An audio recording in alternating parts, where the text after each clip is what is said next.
Video देखने वालों को नमस्कार। बात करते हैं आज बजट के बारे में। तो बजट कैसा रहा? तो बजट जो है हर साल आता है। काफ़ी चीज़ें जो है कॉमन सी होती हैं, काफ़ी बातें जो है वो बिल्कुल कॉमन सी होती हैं, घिसी पिटी होती हैं, हर बार जो है रिपीट होती हैं। तो बजट के बारे में आपको मोटी मोटी चार पांच बातें समझनी होती हैं। वो बातें आपने समझ ली तो आप जो है बजट के बारे में सब कुछ समझ सकते हैं कि बजट जो है अच्छा रहा या बुरा रहा। तो सबसे पहली चीज़ जो आपको बजट में देखनी चाहिए कि कैपिटल एक्सपेंडिचर जो है वो बढ़ रहा है या नहीं बढ़ रहा है, और बढ़ रहा है तो कितना बढ़ रहा है। तो अगर 5, 6, 7% तक बढ़ रहा है तो समझ लीजिए कुछ नहीं बढ़ रहा है, क्योंकि ये सफिशिएंट नहीं है। हमेशा जो है ये बढ़ोतरी आपको डबल डिजिट के ऊपर देखने की होनी चाहिए, क्योंकि भारत जैसे देश के लिए जो है नौकरियां जो है तभी क्रिएट होंगी जब कैपिटल एक्सपेंडिचर जो है वो बढ़ेगा। तो आपको देखना होता है कि ये कैपिटल एक्सपेंडिचर जो है किस प्रपोर्शन में बढ़ रहा है। दूसरी चीज़ जो आपको देखनी चाहिए बजट के बारे में, वो सब्सिडीज़ का क्या हाल है, या बोले तो मुफ्तखोरी की जो योजनाएं होती हैं उसका क्या हाल है।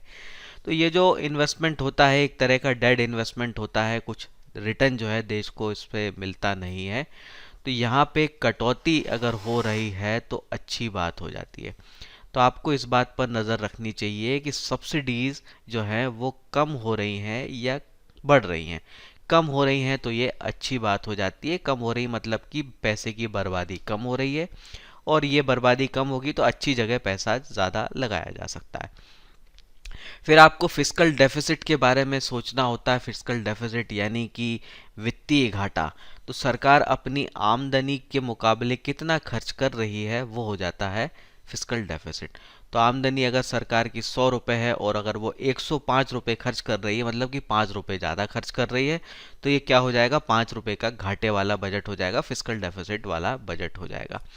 साथ में जो है टैक्स में जो है रियायतें जो है टैक्स के स्लैब में होनी चाहिए महंगाई दर के हिसाब से। तो जिस प्रपोर्शन में महंगाई में बदलाव हुआ उस प्रपोर्शन में टैक्स में भी छूट जो है लोगों को मिलनी चाहिए। वो मिल रही है या नहीं वो भी बजट में देखने को होती है।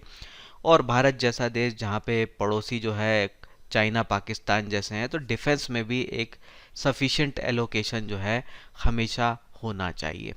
तो ये चार पांच चीज़ें जो है आपको बजट में मोटा मोटा देखनी होती हैं, और आपने उनको देख लिया, समझ लिया, तो समझ लीजिए आपने बजट भी समझ लिया। तो चलिए बात करते हैं कि अब इन पांचों पॉइंट पर जो है क्या पोजीशन जो है सरकार की इस बजट में रही है। तो पहले बात करते हैं कैपिटल एक्सपेंडिचर की। तो यहाँ पे बढ़ोतरी हुई है 33% की। 33%, देखिए बहुत बड़ी बढ़ोतरी है। इतनी बढ़ोतरी जो है देश के अब तक के इतिहास में नहीं हुई है। तो हम जो है यहाँ पे 10 लाख करोड़ का जो है कैपिटल एक्सपेंडिचर जो है नेट नेट करने जाएंगे नेक्स्ट फाइनेंशियल ईयर में। तो ये बहुत बड़ी इंक्रीज है। हमने बात की थी कि एटलीस्ट डबल डिजिट यानी 10% या उसकी तो होनी ही चाहिए। यहाँ 33% की हो रही है, बहुत अच्छी बात है। कहाँ कहाँ हो रही है वो भी देखा जा सकता है। तो रेलवे के लिए बहुत बड़ा कैपिटल एलोकेट किया गया है। तो सबसे बड़ा कैपेक्स जो है रेलवे का होगा, हाईएस्ट एवर 2.4 लाख करोड़ जो है, जो 10 लाख करोड़ में से जो है दिए हैं, उसमें से 2.4 लाख करोड़ जो है अकेले रेलवे को दिए जाएंगे। तो रेलवे में बहुत मॉडर्नाइजेशन होगा। तो जो धीरे धीरे सरकार का प्लान है कि जो नीली नीली जो एक्सप्रेस ट्रेनें चल रही हैं 2030 तक जो है उनकी जगह वंदे भारत कैटेगरी की ट्रेनें ले लें। तो यहाँ पे बहुत अच्छा काम जो है हो रहा है। तो वंदे भारत ट्रेनों को बढ़ाया जाएगा, स्पीड बढ़ाई जाएगी, सुरक्षा पे काम किया जाएगा, एक्सीडेंट्स ना हो इस पर जो है ध्यान दिया जाएगा। तो ये सारी चीज़ें की जाएंगी। तो यहाँ पर भी बहुत बड़ा एलोकेशन जो है किया गया है, अच्छी बात हो जाती है।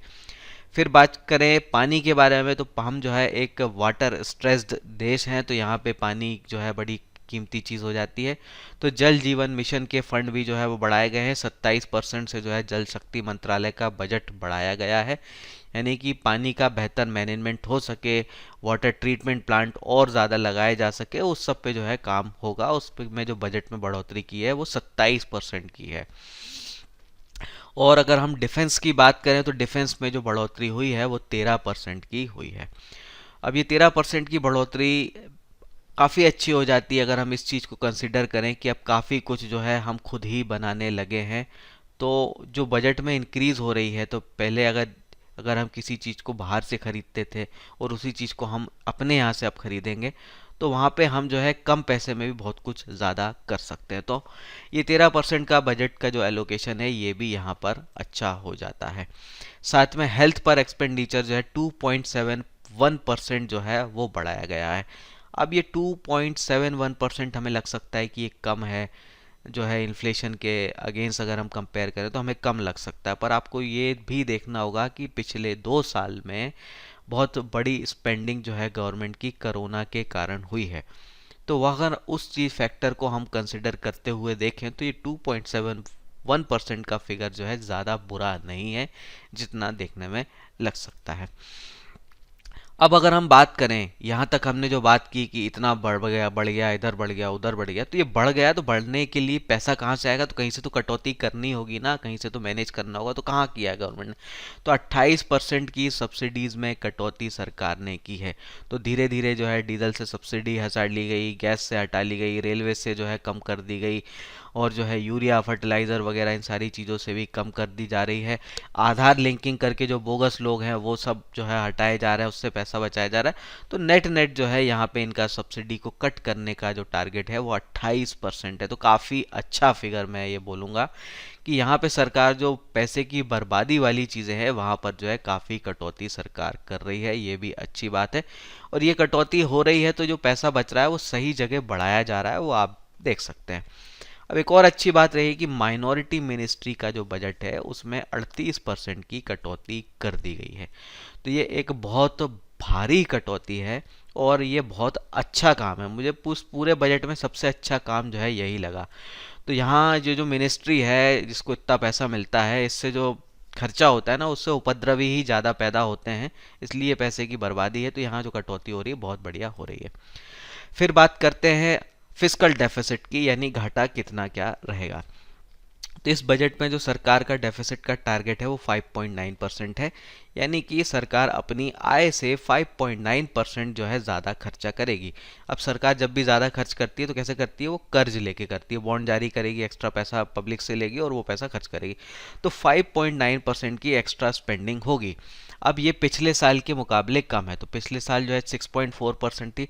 तो सरकार अपना घाटा जो है यानी कि अपनी आय से अधिक जो खर्चा कर रही थी उसमें भी कटौती ला रही है। कितनी ला रही है? 6.4 से जो है गिराकर जो है उसको 5.9 पे ला रही है। अब लास्ट टाइम जो है थोड़ा कोरोना के कारण कुछ एक्सट्रीम खर्चे हुए और थोड़ा चाइना के साथ भी प्रॉब्लम हुई है, वो सारी चीज़ें भी। तो अब यहाँ पे खर्चों में जो है थोड़ी सी कटौती हो रही है, लेकिन आप अमाउंट को देखेंगे तो वो एलोकेशन में खर्च नहीं हो रही है, लेकिन फिस्कल डेफिसिट जो है थोड़ा सा बेहतर किया जा रहा है। और 2025 तक जो टारगेट है वो 4.5% है, यानी कि और जो है इसको कम कर दिया जाएगा।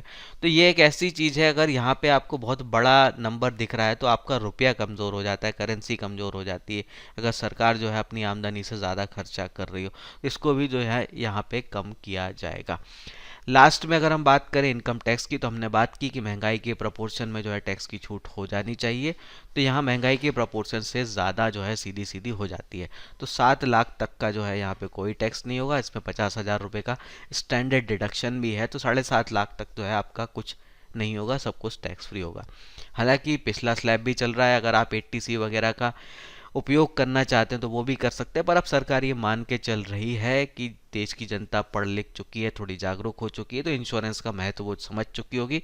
तो अब उसको टैक्स से लिंक करके जो है लोगों को जो इंश्योरेंस के लिए एनकरेज करने की ज़रूरत अब तक जो होती थी वो अब नहीं है। तो यहाँ जो मोटो होता है सरकार का वो ये होता है कि गरीबों के लिए तो सरकार बहुत सारी योजनाएं चलाती है, तो उनको जो है सस्ती या फ्री स्वास्थ्य सेवाएं वगैरह मिल जाती हैं, लेकिन मिडिल क्लास जो है अपने आप को थोड़ा सा ठगा हुआ महसूस करता है। उसके लिए सरकार ये कहती है कि आप इंश्योरेंस वगैरह खुद ले लो, हेल्थ इंश्योरेंस खुद ले लो, लाइफ इंश्योरेंस खुद ले लो, और हम जो है बदले में आपको उसको टैक्स बेनिफिट दे देंगे। तो यहाँ पे जो है सीधा 7 लाख तक जो है पहुँचा दिया है। तो ये भी एक बहुत अच्छी बात होती है। अब अगर हम इसको कंपेयर करें, आप अगर देखें मनमोहन सिंह के 10 साल में, तो जब वो प्रधानमंत्री बने तो 2.2 लाख के ऊपर की इनकम जो है टैक्सेबल होती थी, और जब मोदी जी आए तो फिगर था 2.5 लाख, यानी कि उनने 10 साल में केवल 30,000 रुपये की ही जो है टैक्स का जो स्लैब है उसमें बढ़ोतरी की। तो यहाँ देखिए 10 साल में 30,000 रुपये की, और यहीं आप अगर मोदी जी से कंपेयर करें तो अभी उनका जो है मेरे ख्याल से 8वां 9वां साल है, तो यहाँ पे 2.5 लाख से जो है हम बढ़ के 7 लाख पर आ गए। तो देखिए कितना बड़ा चेंज जो है यहाँ पे हो रहा है। तो क्या होता है, जब पब्लिक के हाथ में पैसा ज़्यादा होता है तो खर्चे भी ज़्यादा होते हैं, खर्चे ज़्यादा होते हैं, स्पेंडिंग होती है, उससे भी इकोनॉमी को बढ़त मिलती। तो आप देखेंगे पिछले 7-8 साल में जो लोगों का स्टैंडर्ड ऑफ लिविंग बढ़ा है वो आप देख सकते हैं। सड़कों पे आप देखेंगे तो पहले जो है मारुति की ऑल्टो वोल्टो 800 वगैरह ज़्यादा होती थी, अब आप देखेंगे तो 5 लाख 7 लाख की ऑन एवरेज वाली गाड़ी आपको सड़कों पे दिखती। तो एक इंडिकेशन है कि किस तरीके से जो है आपका जो है स्टैंडर्ड ऑफ लिविंग बढ़ता है, अगर पब्लिक को जो है पैसा खर्च करने के लिए जो है उसके हाथ में कुछ रहता है। तो ओवरऑल जो है मैं कहूँ तो बजट मुझे अच्छा लगा है, मोटी मोटी सभी जो चीज़ें हैं उस पर जो है सरकार ने अच्छा काम किया है। आपको कैसा लगा है ये कमेंट में मुझे बताइए। फिर मिलेंगे। जय हिंद।